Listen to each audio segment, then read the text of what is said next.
தரிசனம். பார்லி வைத்தியநாதர் கோயிலுக்கு எப்படி செல்றதுன்னு சொல்லி பார்க்கலாமா வாங்க.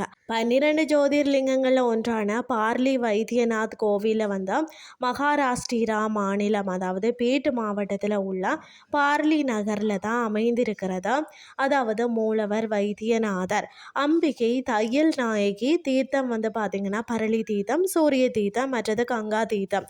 சிறந்த பூமி என்று அழைக்கப்படக்கூடிய இந்த தலம் பார்த்திங்கன்னா ராணி அகல்யா பாய் கோல்கரால் 18ஆம் நூற்றாண்டில் புதுப்பிக்கப்பட்டது. இந்த பழமையான கோவில் ஒரு உயரமான குன்றின் மீது கருப்பு கற்களால் கட்டப்பட்டுள்ளது.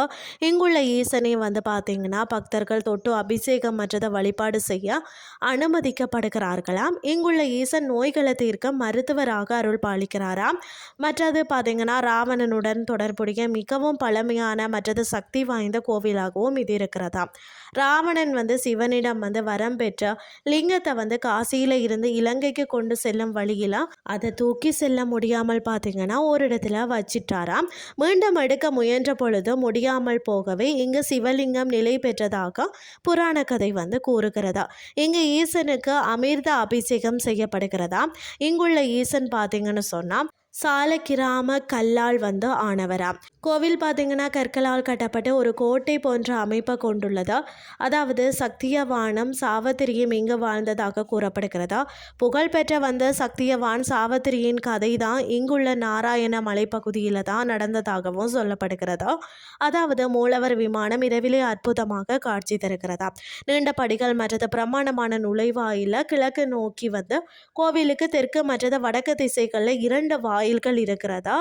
இங்குள்ள மகா மண்டபம் மரத்தால் ஆனதாம். இங்குள்ள மற்ற ஆலயங்களை விட வித்தியாசமாக 3 நந்திகள் ஒரு மண்டபத்தின் கீழ் காணப்படுகிறதாம்.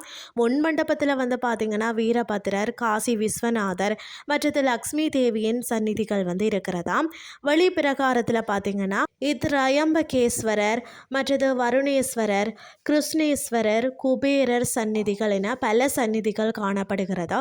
இங்குள்ள மகாதேவருக்கு துளசி இலைகளும் விஷ்ணுவிற்கு வில்வ இலைகளும் சார்த்தப்படுகிறதா. அது மட்டும் இல்லாமல் இங்கே பார்த்தீங்கன்னா மகா சிவராத்திரி, பிரதோஷ தினங்கள், கோழி பண்டிகை மற்றது ஒவ்வொரு திங்கட்கிழமையும் சிறப்பு பூஜைகள் நடைபெறுமாம்.